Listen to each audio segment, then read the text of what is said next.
నమస్తే. ఎన్నో ఆధ్యాత్మిక కార్యక్రమాలు నిరంతరం ఛానల్లో ప్రసారం అవుతూనే ఉంటాయి. అందరికీ సుపరిచితులే. కాస్త ఆలస్యం అయింది. చాలా రోజుల తర్వాత మళ్ళీ అమ్మతో చేయటం చాలా సంతోషంగా ఉంది.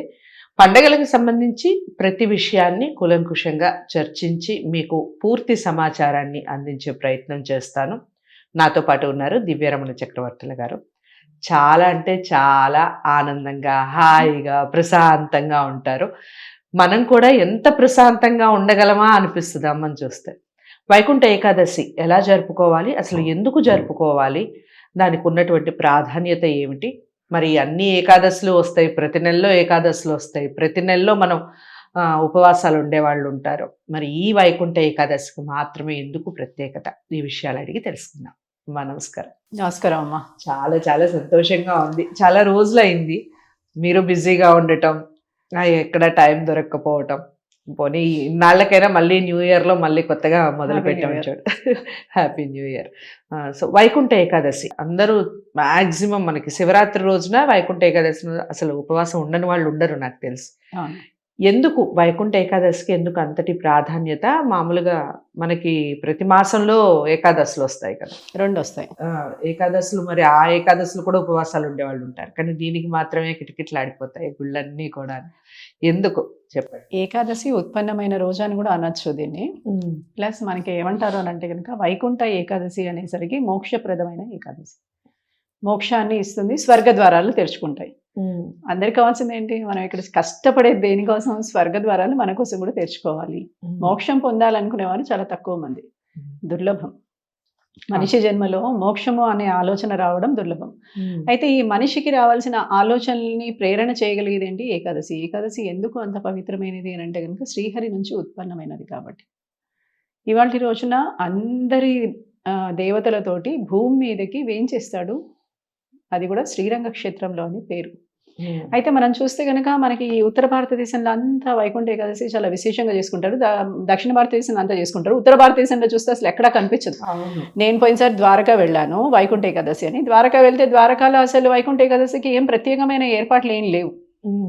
మామూలుగా వెళ్ళాము, ద్వారకాలో దర్శనం చేసుకున్నాము, అక్కడ తిరుపతి చేసాము, వచ్చేసాము అలాగా. కానీ అదే శ్రీరంగం వెళ్ళినప్పుడు వైకుంఠ ఏకాదశికి విశేషమైన ఉత్తర ద్వార దర్శనం. అక్కడ ఏంటి, పెరుమాళ్లే బయటికి వస్తారు. బయటికి వచ్చి ఇక్కడ మీరు ఇక్కడంతా చూస్తే దేవాలయాల్లో ఏంటి అని అంటే కనుక మీరు ఉత్తర ద్వారం నుంచి వెళ్ళి పెరుమాళ్ళని దర్శనం చేసుకుంటారు. ఇక్కడ వచ్చేసరికి ఏంటి, శ్రీరంగంలో ఏంటంటే పెరుమాళ్ళు ఆళ్వాళ్ళతో సహా ఆయనే బయటికి వచ్చి మనకి దర్శనం ఇస్తారు. ఓకే, భక్తులకి దర్శనం ఇస్తారు. ఇచ్చి ఆయన పురపాటుతో పాటు లోపలికి వచ్చి మళ్ళీ ఉత్తర ద్వారం క్లోజ్. అలా ఉత్తర ద్వార దర్శనం ఇక్కడ జరుగుతుంది. అయితే అనేక మంది దేవతలు అని అంటే అనేక మంది దేవతలు ఎంతమంది ఉన్నారు మనకి? 3 కోట్ల మంది దేవతలు. ముక్కోటే కదా. అయితే ఈ 3 అనేక మంది అనంతమైన దేవతల్ని 3 కోట్లుగా విభజించారు అని అంటే గనక ఇది మనకి శాస్త్రంలో ఇచ్చిన ప్రమాణమే కదా. ఈ ప్రమాణం అందుకని ఇది 3 కోటి దేవతలతోటి వచ్చి ఆయన నారాయణుడు స్వయంగా ఎవరికైతే భూమి మీద మోక్షం పొందాలి అని అనుకుంటారో, భగవద్ దర్శనం పొందాలనుకుంటారో వారందరికీ దర్శనం ఇచ్చే రోజు కాబట్టి ఇది వైకుంఠ ఏకాదశి అయింది. ఈ వైకుంఠ ద్వారాలు ఇవాళ రోజున తెరుచుకుని ఉంటాయి. ఇవాళ రోజున దేవతలకి, మునులకి, అలాగే మధుకైటములు అనే రాక్షసులకు కూడా ఆయన దర్శనం ఇస్తాడట. ఇస్తే వీళ్ళందరికీ దర్శనం ఇచ్చినందుకు గాను అందరికీ మోక్షం వస్తే ఎలాగా అని కూడా మిగతా దేవతలు కూడా బాధపడుతూ ఉన్న కాలంలో అందరూ ఈ ద్వారదర్శనం చేసుకోలేరయ్యా, ఎవరో కొంతమంది ఏటో అటు వెళ్ళిపోతూ ఉంటారు, వీరందరికీ మంచి చేయాలి అనే కోరిక కలుగుతుంది అని చెప్తూ ఉంటారు. అందుకని దీన్ని ముక్కోటి ఏకాదశి, వైకుంఠ ఏకాదశి, స్వర్గ ద్వార ఏకాదశి, ఇలా దీనికి అనేకమైన పేర్లు ఉన్నాయి. అనంతమైన నామాలతోటి ఈ ఏకాదశిని పిలుచుకోవడం జరుగుతుంది. ఏకాదశి అనేసరికి అందరం మనం ఏం చేస్తాము, ప్రతి నెల మనకి 2 ఏకాదశులు వస్తాయి.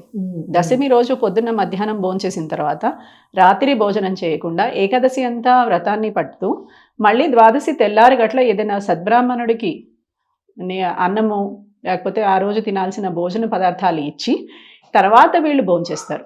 అంటే ఎవరైనా బ్రాహ్మణుడికి అన్న సంతర్పణ చేసిన తర్వాత వీళ్ళు భోంచేయచ్చు. అలా భోంచేసినప్పుడు ఏకాదశి వ్రతము ఆ ద్వాదశి వ్రతంతో పూర్తవుతుంది. అంటే ఏకాదశి అనేసరికి ఏకాదశి, ద్వాదశి, దశమి సాయంత్రం వరకు ఉన్న ఈ 3 తిథులు కూడా కలిసి రావడం వల్ల ఇది పెద్ద పండగలాగా అవుతుంది. మీకు సంక్రాంతి కానీ లేకపోతే ఇంకే పండగ, దీపావళి కానీ ఇలాంటివన్నీ తీసుకుంటే ఏంటి, మనం పెద్ద పండుగలుగా చేస్తూ ఉంటాం వీటిని. ఇవన్నీ 3 రోజులు, 4 రోజులు, 5 రోజులు ఇలా వస్తుంటాయి పండుగలు. అయితే ఇలా వచ్చేదే ఏకాదశి. అది ప్రతి నెల 2 సార్లు వస్తుంది. అంటే మనకి ఎప్పుడు కూడా ఆహార రీత్యా కూడా మనం ఏంటి ఒక రోజు గనక వారంలో ఒక రోజు ఉపవాసం చేయాలి. అయితే వారంలో ఒక రోజు ఉపవాసం చేస్తే మీ ఆరోగ్యము సంపూర్ణమైన ఆరోగ్యంతో మీరు ఆనందంగా ఉండగలుగుతారు. అయితే ఆరోగ్యం బాగుండలేకపోతే మన పక్షం రోజుల్లో ఒకసారైనా ఉపవాసం చేయాలి. పక్షం అంటే 15 రోజుల కాలంలో ఒకసారి ఉపవాసం చేయాలి. అయితే మనకి పౌర్ణమి నుంచి అమావాస్య లోపల, అమావాస్య నుంచి మళ్ళీ పౌర్ణమి లోపల, ఇది పక్షం రోజుల కాలం. అంటే కృష్ణపక్షము, శుక్లపక్షము. ఈ 2 రోజుల కాలంలో ఏకాదశిని ప్రమాణంగా తీసుకొని చేస్తే గనక వీరి ఆరోగ్యము బాగుంటుంది. అయితే ఏకాదశి మహాత్మ్యంలో ఇంకోటి ఏంటి అని అంటే కనుక ఎవరైతే ఈ రోజు ఆహారాన్ని అంటే అన్నాన్ని భుజిస్తారు వారికి సకల పాపాలు వస్తాయట. అందుకని ముక్కోటి దేవతల్ని దర్శనం చేసుకోవాలనుకుంటాం కానీ ముక్కోటి పాపాలు చేయాలని అనుకోం కదా. అందుకని చెప్పి ఇవాళ రోజు అన్నాన్ని పూర్తిగా త్యజిస్తారు. మురాసురుడు అనే రాక్షస సంహారంలో ఏకాదశి తన పాత్రని పోషించింది కాబట్టి మురాసురుడు అన్నంలో ప్రవేశించి ఉంటాడు ఏకాదశి రోజున కాబట్టి అన్నాన్ని వదిలేస్తారు. మురాసురుడు అనేసరికి అన్నం నుంచి ఉత్పన్నమైన వాడు కింద తీసుకుంటాడు. అందుకని ఈ అన్నాన్ని ప్రధాన కేంద్రంగా అన్నాన్ని ఆ రోజు వదిలేయడం జరుగుతుంది. అందుకనే భగవంతుడికి చేసిన నివేదనలో కూడా అన్నాన్ని భిన్నం చేసి నివేదన చేస్తారు తప్ప ఎక్కడ అన్నాన్ని నివేదన చెయ్యరు ఆయనకి. అందుకని ఈ రోజున చేసే నివేదన ఏదైనా కూడా భగవంతుడికి చెందుతుంది. మళ్ళీ తర్వాత ఏం చేయాలండి ఇవన్నీ అంటూ ఉంటారు ప్రసాదాలు. అందుకని ఈ భగవంతుడికి ఏం పెట్టచ్చు, పానీయాలు, పళ్ళు ఇలాంటివన్నీ నివేదన చేసి అవే ప్రసాదంగా స్వీకరించడం. ముద్గాన్నము నివేదన చేసేయచ్చు భగవంతుడికి అని అనుకుంటారు. కానీ అన్ని రోజుల్లో మనకి ధనుర్మాసం మొత్తము ముద్గాన్నమే నివేదన చేస్తాం. అంటే పొంగలి నివేదన చేస్తాం పెరుమాళ్ళకి. ఈ పొంగలి నివేదన ఈ రోజు వచ్చేసరికి ఏమవుతుంది, అది భిన్నం చేసిన అన్నం అవుతుంది. అలాంటి అన్నంతో వండి ఆయనకి నివేదన చేస్తారు. అలా ప్రసాదాలు కూడా చేయొచ్చు ఇవాళ రోజున. ఇలా ఈ ఏకాదశి ప్రత్యేకతలు చెప్పుకుంటూ పోతూ ఉంటే మీరు చూడండి, ఎక్కడ చూసినా కానీ పొద్దున్నే 4 గంటలకు లేచి తెల్లవారు గట్లనే వెళ్ళిపోయి దేవాలయ ద్వారం దగ్గర ఎదురు చూస్తూ ఉంటారు. ఇప్పటి వరకు దక్షిణాయనంలో ఉన్నాం, అంటే రాత్రికాలం మనం ఉన్నది. ఈ రాత్రి కాలంలో అంతా ఏంటి, చీకటి. అసుర శక్తి చాలా ప్రబలి ఉంటుంది, భగవత్ శక్తి మనకి చాలా తక్కువగా ఉంటుంది. సూర్య తేజస్సుతో కూడిన ఉత్తరాయణము ప్రవేశకాలం అయితే మిగతా గ్రహాల యొక్క తేజస్సు బాగా ఉండేది, అంటే రాక్షస గ్రహాల యొక్క తేజస్సు బాగా ఉండే కాలం దక్షిణాయనం. అందుకని చాలా మంది పూజలు, జపాలు, తపాలు ఏమైనా చేయాలంటే చక్కగా పెళ్లిళ్ళని, ఫంక్షన్స్ అని, ఇంకేంటో అని, పండగలని, పబ్బాలని, రకరకాల జన సమూహాలతోటి మనము చాలా మటుకు కాన్సన్ట్రేషన్ లెవెల్ అంత కుదరదు కదా. అయితే ఇప్పటి నుంచి ఏంటి అని అంటే భగవంతుడు లేచి తెల్లారగట్లే మనకి దర్శనం ఇవ్వడం వల్ల ఇక్కడి నుంచి ఆయన తేజస్సు మన మీద ప్రసరిస్తుంది. ఎవరి ద్వారా? సూర్యుడి ద్వారా ప్రసరిస్తుంది.